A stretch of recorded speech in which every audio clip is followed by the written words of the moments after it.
기독교를 말할 때 찬양의 종교라고 얘기를 하죠. 찬양의 종교. 맞는 말입니다.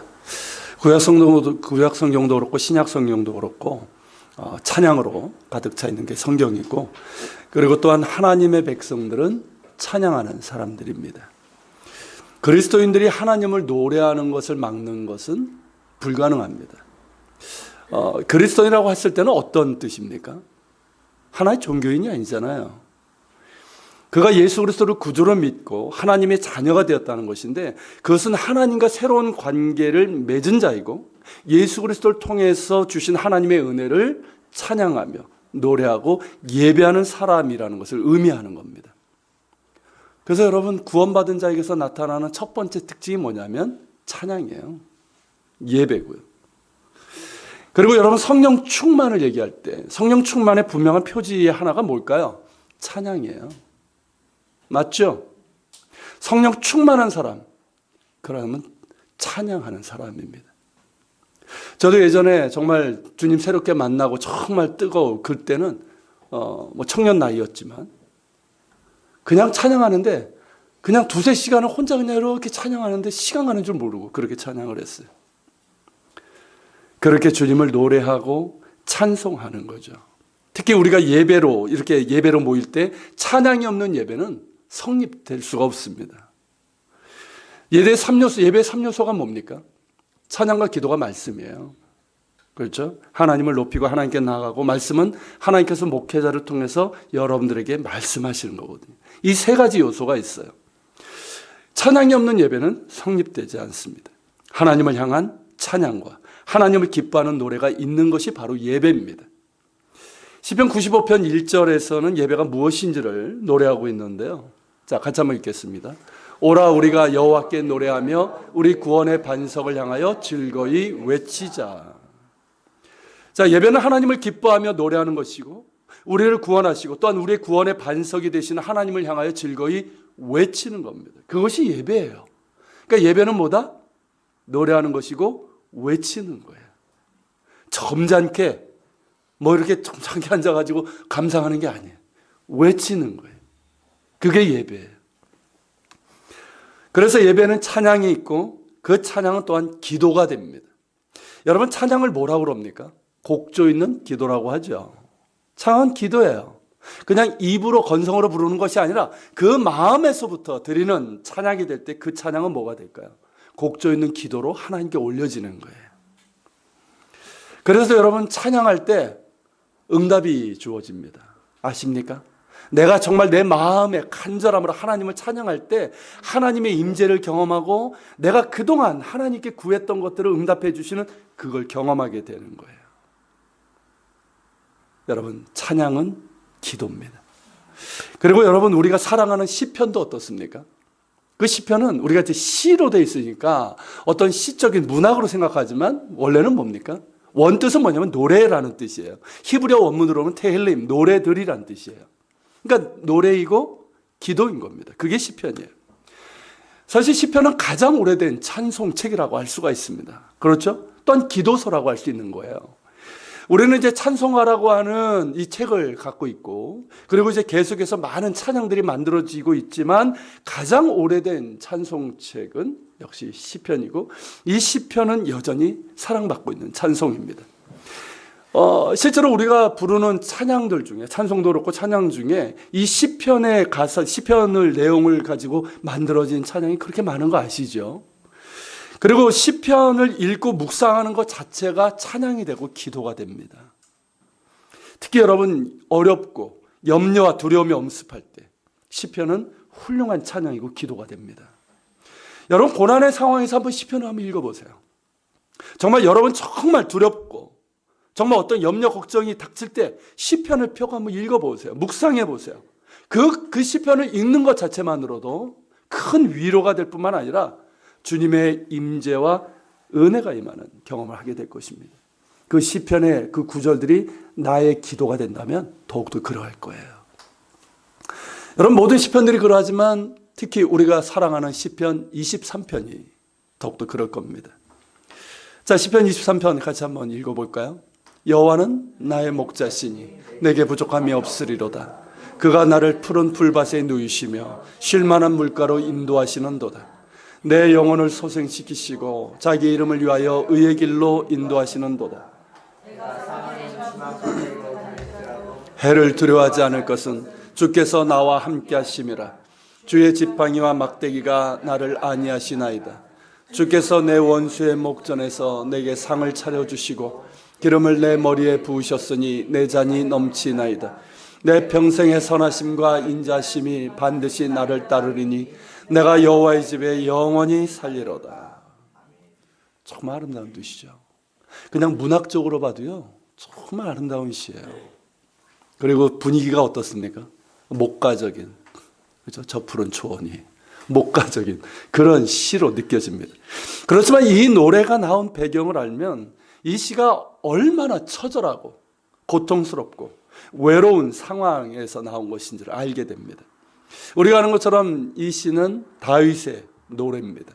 그런데 다윗이 평탄할 때, 즉 그가 한가하게 목동을 양을 칠 그 목동이었을 때가 아니고, 그리고 왕에 있을 때가 아니라 원수에게 쫓겨서 광야에 숨어 다니던 그때 나온 찬양이고 기도인 것이죠.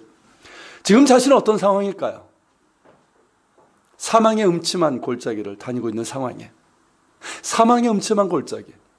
어떤 의미인지 이해가 되십니까? 와 닿으십니까? 언제 나에게 죽음의 그림자가 닥칠지 모릅니다. 그 무엇도 예측할 수가 없습니다. 절체절명의 상황이에요. 원수가 이빨을 드러내고 나를 노리고 있습니다. 내가 숨어있는 이 광야는 또한 어떤 곳입니까? 메마르고 척박한 황무지일 뿐입니다. 길도 없습니다. 그러나 그 처절하고 위험하고 외로운 상황에서 다윗은 하나님을 기억합니다. 자신이 목자였던 것처럼 하나님도 나의 목자가 되시고 선한 목자가 되셔서 이 척박하고 메마른 광야에서, 내 인생의 광야에서도 의의 길로 이끄실 것입니다. 나는 비록 사망의 음침한 골짜기를 다니고 있지만 나의 하나님이 그곳에도 함께 하시고 주의 지팡이와 막대기로 나를 지키시며, 그러게 나는 두려워하지 않습니다. 원수는 허연 이빨을 드러내며 나를 노리지만 하나님이 나를 지키고 계시고 오히려 나에게 잔치상을 차려주십니다. 내 머리에 기름을 부으시니 그 은혜로 인해서 나는 부족함이 없습니다. 이 광야에서도, 다윗이 광야에서 10년 가까이 있었어요. 며칠을 살기가 힘든 그 광야에서. 그 광야에서도 하나님께서는 푸른 초장과 쉴만한 굴가로 인도하셨을 뿐만 아니라 내 인생의 광야에서도 하나님께서 푸른 초장과 쉴만한 물가로 인도하실 것입니다. 이렇게 내 평생에 주의 선하심과 인자심이 반드시 나를 따를 것이니 내가 어찌 하나님을 찬양하지 않겠으며 내가 어찌 하나님을 예배하는 이것을 기뻐하지 않겠습니까? 이것이 다윗의 고백이에요. 여러분, 어린 왕자를 쓴 생텍쥐베리는 그 책에서 뭐라고 얘기합니까? 사막이 아름다운 건 어딘가에 우물이 있기 때문이다 라고 얘기를 하죠. 여러분, 광야가 아름다운 것은 거기에 하나님의 은혜의 샘이 있기 때문입니다. 그리고 시편이 이토록 아름다운 것은 처절한 인생의 광야에서 하나님을 찾고 하나님의 은혜로 일어선 스토리가 많기 때문에 그래요. 다윗은 그렇게 하나님과 많은 스토리가 있었어요. 그것이 시편으로 우리에게 주어진 것이죠. 다윗에도 시편에 많은 기자들이 그러합니다. 시대와 장소는 다르지만 우리와 똑같은 삶의 여정을 살고 있었던 거예요. 여러분, 사람의 삶이라는 게 똑같지 않습니까? 시대와 장소는 다르지만 삶은 똑같아요. 고통이 있어요. 고독과 외로움이 있어요. 언제 어떤 일이 일어날지 모르는 불확실성이 있단 말이죠. 우리와 똑같은 삶의 여정 가운데서 그들도 실패를 경험하고, 그러나 그 가운데서 주의 은혜로 회복하고, 슬픔을 겪었지만 주님 주시는 기쁨으로 회복되고, 또한 절망 가운데서도 주님 주시는 소망을 붙들고, 그리고 고난의 가운데 있었지만 주의 은혜로 영광을 보는 그 모든 것을 경험한 사람들의 노래이고 기도입니다. 그리고 거기에 하나님이 계시고 하나님의 임재와 은혜가 있습니다. 그래서 이토록 아름답고 우리에게 위로와 용기와 소망을 주고 깊이 있는 기도로 우리에게 주고 있는 것이죠. 이렇듯 시편 하나하나는 그냥 나온 것이 아니라 삶의 고된 여정과 때로는 절망적인 그런 상황 가운데서 나온 몸부리고 부르짖음입니다. 심지어 고난의 깊은 터널, 주님 도대체 언제입니까? 끝이 날지 모르는 그런 고난의 깊은 터널을 통과할 때 느끼게 되는 게 뭡니까? 하나님의 부재예요. 하나님이 나를 사랑하시나? 아니, 하나님이 계신가 하는 이 하나님의 부재를 경험하는 이 처절한 상황 가운데서도 여전히 하나님을 붙잡고 결국에는 그 터널을 통과한 믿음의 사람들의 노래이고 기도입니다. 그래서 고난 중에 있을 때 시편을 보라고 하는 거예요. 어떤 두려움과 염려, 혼란이 있을 때도 시편을 묵상하라고 하는 겁니다. 특별히 여러분, 시편을 가지고 기도하고 찬양하는 거기는 큰 위로가 있고 은혜가 있습니다. 그런 여러분 되시길 바랍니다. 여러분, 예수님께서도 시편을 자주 인용하셨죠. 시편을 사랑하셨어요. 그래서 시편을 자주 인용하셨고 또한 시편을 가지고 기도를 하셨습니다. 여러분, 복음서에 보면 예수님께서 시편을 인용하신 구절들이 많이 나옵니다. 그리고 제자들도 예수님이 행하신 이적과 예수님께서 성취하신 것들을 보고 구약에서 메시아 시편이라고 하는 것들이 있죠. 그 시편들을 가지고 다 인용하는 구절들이 있습니다. 그리고 예수님께서 기도하실 때 인용하신 구절들도 많이 있습니다. 그 중에 하나가 오늘 본문인 시편 31편에 있어요. 5절입니다. 자, 5절에 어떤 기도가 있습니까? 내가 나의 영을 주의 손에 부탁하나이다. 여러분, 예수님의 기도죠. 예수님께서 십자가에서 그 처절한 고통 가운데서 마지막 호흡을 하시던 그때 하셨던 기도입니다. 내 영혼을 아버지의 손에 부탁하나이다. 그렇게 시편이 예수님의 마음속에 있었어요. 그것이 예수님의 기도가 되었습니다. 예수님의 기도를 형성했던 것은 시편이라고 할 수가 있어요. 앞서 말씀드린 것은 자주 인용하셨고 시편의 많은 부분이 예수님에 대한 것들이기 때문에 그렇습니다. 시편에는 메시아께서 고난당하심에 대한 그런 예언의 시도 있고 또 고난당하신 후에 영광 받으실 그 내용을 노래하고 있는 시들도 있습니다. 물론 이제 성경 전체가 시편도 그렇고 성경 전체가 예수님에 대한 것이지만 시편은 더욱더 그러합니다. 그러기에 예수님의 마음에는 늘 시편이 있었고요. 그것이 예수님의 기도 속에서 나온 거예요. 그러니까 예수님의 기도를 형성한 것이 바로 시편이라고 해도 과언이 아닙니다. 그렇다면 여러분, 우리가 시편을 가까이 하고 시편을 묵상하며 그것으로 우리가 노래하고 시편의 구절들을 가지고 기도한다면 그것은 뭐가 될까요? 예수님의 기도에 동참하게 되는 그 특권을 누리는 셈이 되는 거예요. 이 얼마나 좋습니까? 그렇지 않습니까? 예수님께서 하셨던, 예수님께서 기억하시고 기도하셨던 그 시편의 구절들을 가지고 내가 기도할 수 있는 거예요. 그렇게 할 때 우리는 예수님께서 함께 하심도 경험하게 될 것입니다. 오늘 우리가 보는 시편 31편의 본문은요, 전통적으로 종려주일 때 읽는 말씀이에요. 예수님의 이제 고난을 보여주는 시편이기 때문입니다. 메시아 고난시라고 붙여진 시인데요. 이 시는 원수들로 인해서 겪는 극심한 고난 중에서 몸과 영혼이 쇠약해짐을 말하고 있습니다. 그리고 세상의 온갖 고난 가운데서 있는 고난 가운데 있는 처절함을 보여주고 있어요. 예수님의 고난과 관련해서 보면 13절이 그러합니다. 같이 읽겠습니다. 내가 무리의 비방을 들었으므로 사방이 두려움으로 감싸였나이다. 그들이 나를 치려고 함께 의논할 때에 내 생명을 빼앗기로 꾀하였나이다. 어떻습니까, 여러분? 우리가 아는 것처럼 대제사장들과 서기관들과 백성들의 장로들은 예수님을 죽이려고 음모를 꾀했습니다. 그런 가운데 가룟 유다가 그들에게 가서 예수님을 팔아 넘기겠다고 그렇게 음모를 꾀했습니다. 그리고 그들은 없는 증인들을 만들어서 신성모독이라고 비방을 했고 로마 총독 빌라도에게 넘겨 예수님의 생명을 빼앗으려고 했습니다. 그리고 11절도 그렇습니다. 11절 같이 있습니다. 내가 모든 대적들 때문에 욕을 당하고 내 이웃에게서는 침이 당하니 내 친구가 놀라고 길에서 보는 자가 나를 피하였나이다. 여러분 어떻습니까? 이 역시 예수님께서 그 대적들 때문에 욕을 당하십니다. 십자가 수치와 고통을 당하셨고 예수님께서 너희들은 나의 친구라고 하셨던 제자들은 어떻게 됩니까? 내 친구가 놀라고 그들은 놀라서 다 도망가고 예수님을 부인하고 말았습니다. 길에서 보는 자들은 어땠습니까? 길에서 보는 자들 십자가에 달리신 예수님을 보면서 내가 저주받은 나무에 달렸다고 그러면서 조롱하며 피했습니다. 예수님의 고난을 그대로 보여주고 있어요. 12절도 그럽니다. 같이 읽습니다. 내가 잊어버린 바 됨이 죽은 자를 마음에 두지 아니함 같고 깨진 그릇과 같으니이다. 어떻습니까 여러분? 죄 없으신 하나님의 아들께서 죄인들로 인해서 죽은 자같이 되시고 깨진 그릇이 되셨습니다. 그의 육체의 그릇이 산산이 깨지고 말았습니다. 5절 같이 읽습니다.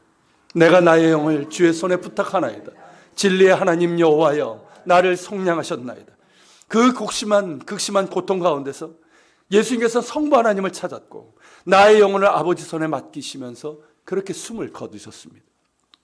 그러나 진리의 하나님께서 속량하셨습니다. 즉 죽은 자 가운데서 다시 살리심을 아셨고 말씀하신 대로 장사된 지 사흘 만에 다시 살아나셨습니다. 할렐루야. 이렇듯 여러분 이 시편은 예수님의 고난을 보여주고 있고요, 동시에 예수님의 기도도 우리에게 보여주고 있습니다. 예수님께서는 시편 31편에서 당신의 고난을 보여주고 있는 부분뿐만 아니라 다른 부분들도 기도로 삼으셨을 겁니다.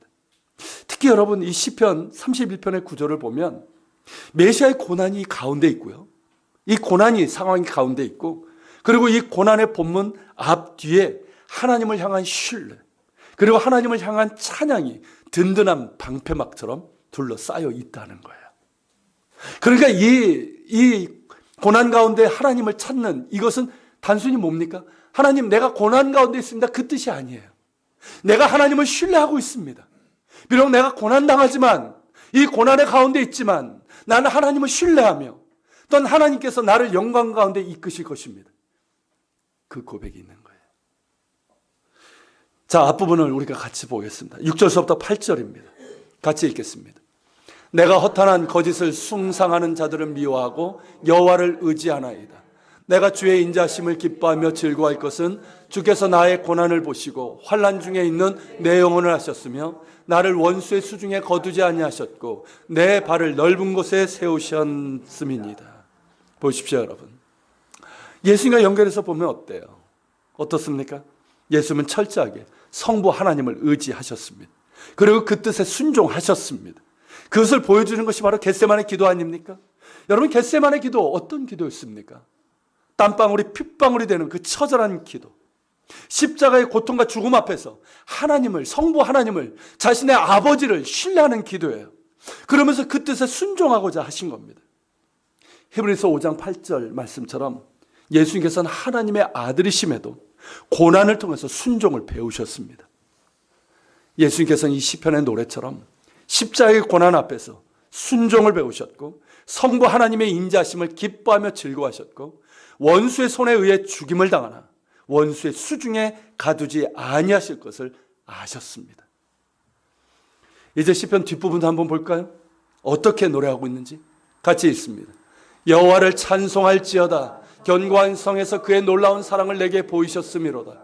내가 놀라서 말하기를 주의 목전에서 끊어졌다 하였사오니 내가 주께 부르짖을 때에 주께서 나의 간구하는 소리를 들으셨나이다. 너희 모든 성도들아 여호와를 사랑하라. 여호와께서 진실한 자를 보호하시고 교만하게 행하는 자에게 엄중히 갚으시리라. 여호와를 바라는 너희들아 강하고 담대하라. 아멘. 여러분 본문의 앞부분은 우리가 본 것처럼 어떻습니까? 하나님을 향한 신뢰와 순종이라고 한다면 이 부분은 어떻습니까? 그가 신뢰하고 순종한 그대로 하나님께서 놀라운 사랑과 능력으로 응답하시고 구원하심에 대한 찬양인 거예요. 이 부분을 예수님과 연결시킨다면 겟세마네에서 처절한 순종과 신뢰로 십자가로 나아가셨을 때 성부 하나님께서 당신의 본체심의 아들이신 예수님을 죄인들의 손에 넘기시고 원수의 손에 넘기셨지만 말씀하신 대로 사흘 만에 다시 살리셨고 그로 인해서 죄인들이 죄 용서받고 구원받을 수 있는 길을 여셨습니다. 그러므로 여러분 시편 31편은 예수님께서 겪으신 모든 고난과 죽으심이 결코 하나님의 손에서 버림받았다는 의미가 아니라는 것을 우리에게 보여주고 있어요. 그리고 그런 일이 벌어졌다 할지라도 결코 그 길, 예수님께서 가신 길이 잘못된 길이 아니라는 것을 우리에게 보여주고 있는 거예요. 아십니까 여러분? 오히려 그 고난은 어떤 길이었습니까? 하나님의 뜻을 이루는 길이었어요. 그 고난 가운데서 하나님의 영광이 나타나는 것 역시 우리에게 보여주고 있습니다. 여러분 이것이 우리에게 너무나도 중요합니다. 여러분 왜냐하면 세상은 심지어 교회를 다니고 있는 사람들, 심지어 교회를 오래 다닌 그런 사람들조차도 고난에 대해서 무슨 생각을 하고 있습니까? 고난은 하나님께서 나를 사랑하지 않는 거라고, 하나님께서 나를 버리신 거라고, 그런 생각을 하고 있는 사람들이 얼마나 많은지 몰라요. 그리고 내가 고난을 겪을 때, 내가 예수 믿고 이 길을 가고 있는데 겪는 어려움, 그런 거에 대해서 우리는 내가 이 길을 바로 가고 있는 건가, 제대로 가고 있는 건가, 그렇게 흔들릴 때가 있다는 거예요. 그렇기 때문에 여러분, 오늘 이 말씀은 너무나도 중요한 거예요. 예수님께서는 이 시편을 가지고 기도하셨고 성부 하나님을 향한 신뢰와 순종으로 고난을 받아들이셨고요. 그러면서 장사되지 사흘 만에 다시 살아나심으로 구원의 길을 여셨고 하나님의 영광을 나타내신 것처럼 고난을 대하는 태도와 인식이 달라져야 합니다. 달라져야 돼요. 우리 그리스도인들 각자도 그렇고 교회 역시 고난의 길로 들어설 때가 있습니다.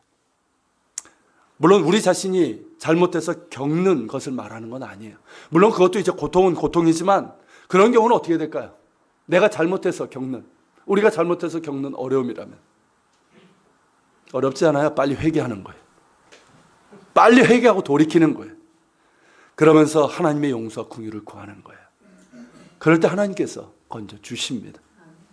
하지만 내가 나름대로 정말 하나님을 신실하게 믿고 따랐어요. 신뢰하고 따랐단 말이죠. 하나님의 말씀에 따라 그렇게 살려고 했는데 오히려 상황은 어려워지고 악한 자들의 공격을 받고 외롭게 오해를 받는 등 그런 곤경에 처할 때가 있습니다. 시절로는 사회생활 한번 해보세요. 특히 남자분들 정말 하나님을 신뢰하면서 하나님의 말씀대로 살려고 해보세요. 어떤 일들이 벌어지는지. 혹은 뜻하지 않은 질병이 찾아오기도 하고요. 그리고 재정적인 어려움, 거듭된 실패, 어려운 상황이 계속해서 이어지는 그런 고난을 겪을 수도 있습니다. 이건 나이와 상관이 없어요. 그럴 때 우리가 드는 생각은 뭘까요? 하나님께 대한 믿음이 흔들립니다. 하나님이 나를 사랑하시는 게 맞나? 하나님이 계신 게 맞나? 그리고 내가 가는 이 길이 맞는 걸까? 그렇게 흔들릴 때가 있다는 거예요. 그러나 여러분 시편 31편을 볼 때, 그리고 시편 31편을 기도로 삼으시고 신뢰와 순종으로 고난의 길을 가신 예수님을 볼 때 우리가 가는 길은 절대로 잘못된 길이 아니고 하나님은 여전히 나와 함께 하심이 분명합니다. 내가 고난당하는 것이 하나님이 안 계시거나 나를 사랑하지 않는다거나 심지어 나를 버리셨다는 증거가 아니에요. 오히려 그 반대로 하나님은 여전히 나와 함께 하시고 나를 극진히 사랑하시고 나를 능력의 손으로 붙드시고 계시다는 증거인 것이 분명합니다. 그 고난의 과정을 통해서 나를 더욱 단련하시고 성숙하게 하셔서 정금같이 나오게 하시고 나아가 예수님의 고난에 참여하게 되는 영광을 누리게 하십니다. 하나님의 뜻과 영광이 드러나는 소명이 되는 거예요. 아십니까 여러분? 나의 고난이 주의 고난에 참여함이 되고요. 내 고난이 하나님의 뜻을 드러내는 소명이 될 수 있다는 거예요. 할렐루야. 그렇다면 여러분 이 어찌 큰 영광이 아니고 얼마나 큰 은혜가 아닐 수 있겠습니까? 그렇지 않습니까? 교회 역시 마찬가지예요. 여러분 교회는 어떤 곳에 존재하고 있습니까? 천국에 존재하고 있습니까? 죄와 사망의 권세가 있는 악한 세력이 지배하고 있는 이 세상에 존재하고 수많은 죄의 유혹이 존재하는 이 세상에 존재하는 거룩한 주님의 몸이고 구원의 방주입니다. 그러게 세상은 교회를 그냥 내버려 두지 않습니다. 교회가 세상과 똑같을 때는 내버려 둬요. 그러나 교회가 세상과 다를 때 세상은 교회를 그냥 내버려 두지 않습니다. 악한 세력은 어떻게든 교회를 무너뜨리려고 합니다. 여러분들도 마찬가지예요. 여러분들이 정말 정신 제대로 차리고 예수 믿고 살아가 보세요. 그럴 때 세상은 여러분들 그냥 내버려 두지 않습니다. 제가 지난주에 말씀드렸죠. 마틴 루터가 기록된 말씀으로 성경에 있을 때는 마귀는 가만히 있어요. 근데 말씀이 선포될 때, 그리고 여러분들이 들을 때, 그 말씀을 듣고 행하고자 할 때, 순종하고자 할 때 마귀는 때로 여러분들에게 덤빕니다.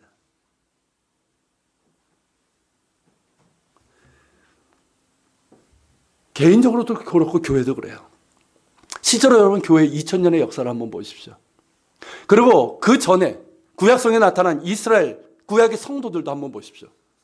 그들의 삶이 어땠습니까? 평탄하고 그랬습니까? 오히려 더 많은 핍박과 고난 가운데 있었다는 것을 우리가 기억해야 됩니다. 교회가 평탄할 때보다 어려움이 있을 때가 훨씬 더 많았다는 거예요. 그리고 교회가 고난과 핍박의 상황 가운데 있을 때 교회는 더욱더 거룩했고 순결했고 아름답고 풍성한 열매를 맺었습니다. 복음은 더욱더 강력하게 살아났고 그리고 많은 영혼들이 주님께 돌아오는 부흥이 일어났다는 이 사실을 우리가 기억해야 되는 거예요. 물론 교회 역시 자신들이 잘못으로 인해서 겪는 어려움이 있어요. 지금 한국 교회가 그러하죠. 탐욕과 불법과 추문과 분열로 인해서 겪는 수치와 어려움이 있습니다. 그것을 고난이라고 해야 될까요?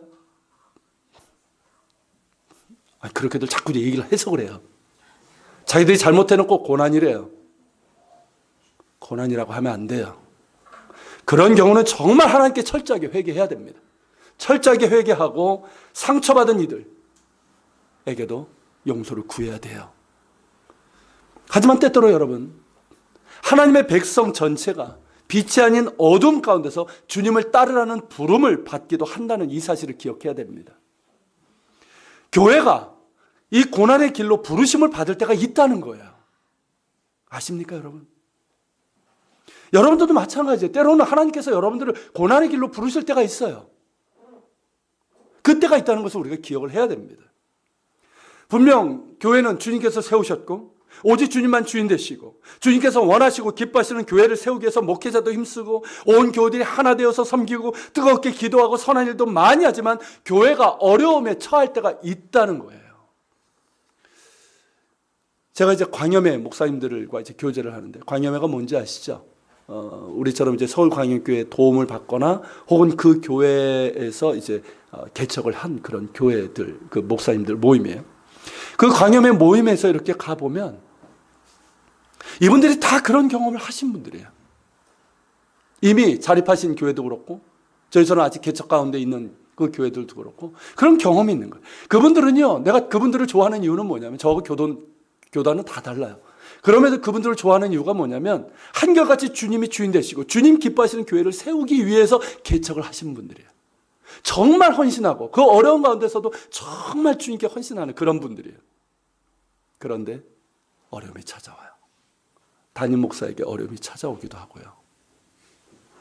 어떤 인간적인 오해를 받기도 하고 질병이 오기도 하고 또 교회가 재정적인 어려움을 겪고 교인들 가운데 축정이라고 해야 되나요? 그런 사람이 들어와서 교회를 분열시키고 또 믿었던 사람들이 떠나는 일들이 생깁니다. 교회 외적인 비방과 모욕과 오해들이 일어나고 여러 어려움들이 있을 수 있다는 사실이에요. 박해와 핍박의 상황도 일어날 수 있다는 것이죠.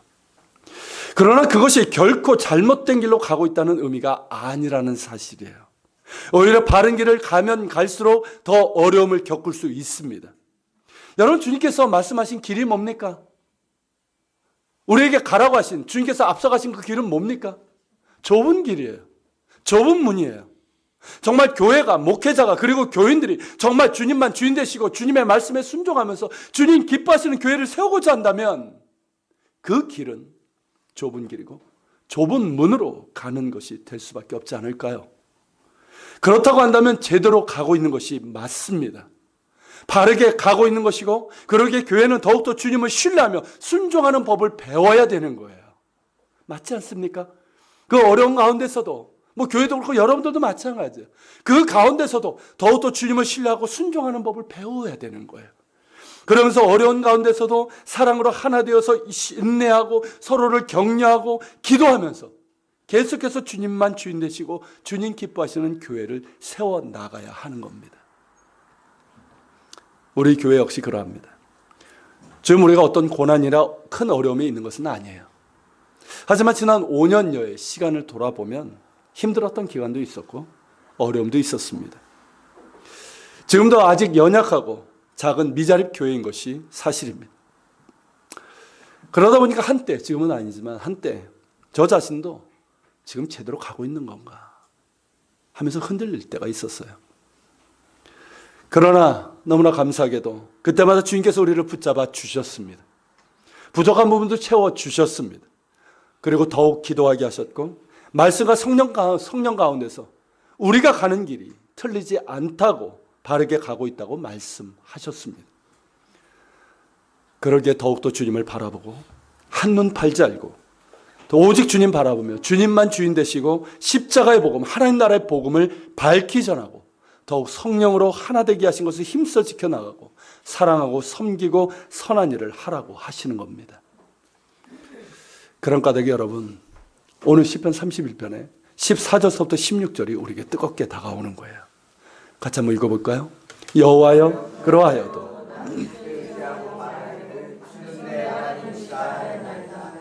나의 앞날이 주의 손에 있사오니 내 원수들과 나를 핍박하는 자들의 손에서 나를 건져주소서. 주의 얼굴을 주의 종에게 비추시고 주의 사랑하심으로 나를 구원하소서. 여러분 뭐라고 얘기합니까? 여호와여 그러하여도 무슨 뜻이에요? 비록 내 삶에 어려움과 고난이 있을지라도 나는 주께 의지하고 주는 나의 하나님이시라. 이 고백이에요. 여러분 이 고백과 이 선포가 여러분 가운데도 분명할 수 있길 바랍니다.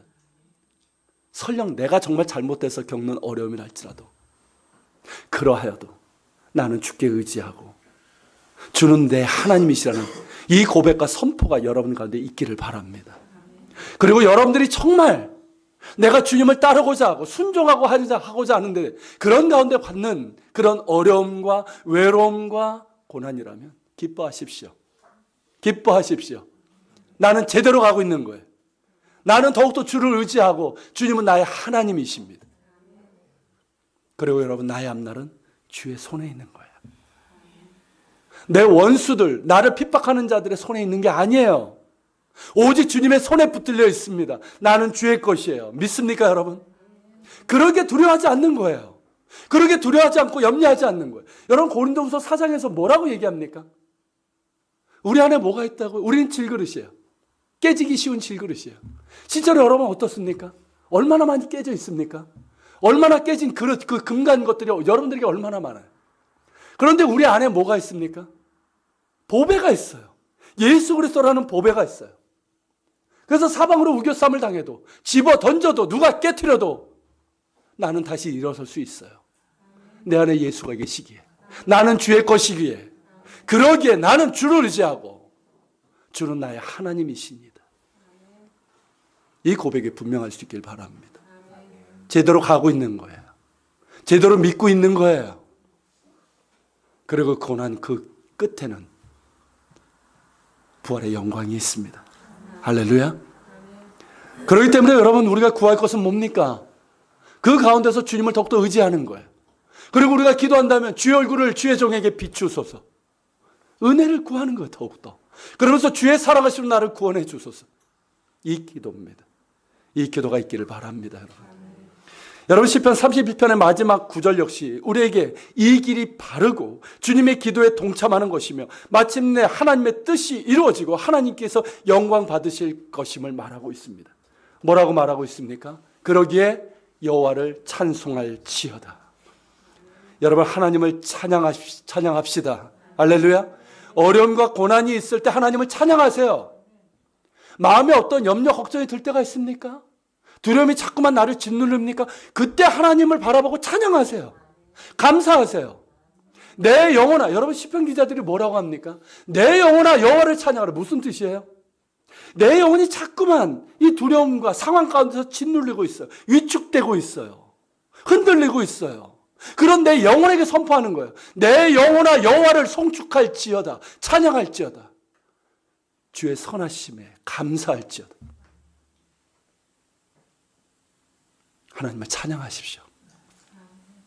하나님께 감사하세요. 우리가 여러분 하나님께 감사하며 찬양할 때 마귀는 떠나갑니다. 염려 걱정도 떠나가는 거예요. 그리고 여러분 22절 뭐라고 얘기하고 있습니까? 뭐라고 고백하고 있습니까? 내가 주께 부르짖을 때에 주께서 나의 간구하는 소리를 들으셨나이다. 여러분 하나님은 나의 부르짖는 소리를 들으시는 분이십니다. 믿습니까? 나의 작은 신음조차도 들으시는 분이에요. 정말 극심한 고난 가운데 있을 때 저 그런 경험 해봤는데요. 기도가 안 나와요. 그냥 내 입에서 나오는 건 하나님 살려주세요 이거밖에 안 나와요. 그 작은 신음도 들으시는 분이 하나님이십니다. 하나님께서 들으시고 응답해 주실 것입니다. 그리고 여러분 23절에서 뭐라고 얘기합니까? 너희 모든 성도들아 여호와를 사랑하라. 여러분 하나님을 사랑하십시오. 하나님을 사랑하십시오. 하나님을 사랑하십시오. 우리에게 필요한 것은 하나님의 사랑이에요. 그분의 사랑을 만나야 돼요. 그 사랑 가운데 거해야 돼요. 그리고 하나님을 사랑하는 자가 되십시오. 하나님을 사랑하는 자가 세상을 이기는 거예요. 하나님을 사랑하는 자가 하나님의 뜻을 이루어가는 거예요. 하나님을 사랑하십시오. 제대로 가고 있는 거예요. 더욱더 하나님을 사랑하는 여러분 되시길 바랍니다. 그리고 여러분 마지막 절에서 뭘 말하고 있습니까? 여호와를 바라는 너희들아 강하고 담대하라. 할렐루야. 강하고 담대하십시오. 우리는 세상을 보는 사람들이 아니에요. 사람의 끈을 잡는 사람들이 아니에요. 그깟 하찮은 돈 붙잡고 사는 사람들 아니에요. 살아계신 하나님을 바라보고 사는 사람들이에요. 하늘의 줄을 붙잡고 사는 사람들이에요. 이미 승리하신 주님을 바라보고 사는 사람들이에요. 강하고 담대하라. 내가 세상을 이겼노라. 말씀하신 주님을 바라보고 사는 사람들이에요. 강하고 담대하십시오. 하나님을 사랑하십시오. 하나님께서 말씀하시죠. 나를 존귀하게 여기는 자를 나도 존귀하게 여기리라. 사랑하는 여러분, 이 말씀들 시편 31편의 이 말씀들은요 구체적인 증거가 있는 말씀들이에요. 이 시를 쓴 다윗도 그랬고요. 수많은 사람들이 이에 대한 구체적인 증거들이 있어요. 우리들도 있지 않습니까? 저도 이 증거가 있어요. 이 증거 여러분 몇 날 며칠을 하고 여러분들에게 나눌 수 있어요. 그리고 무엇보다 예수님의 기도 속에서 예수님의 고난과 그 부활 속에서 그 증거가 우리에게 분명하게 드러나고 있습니다.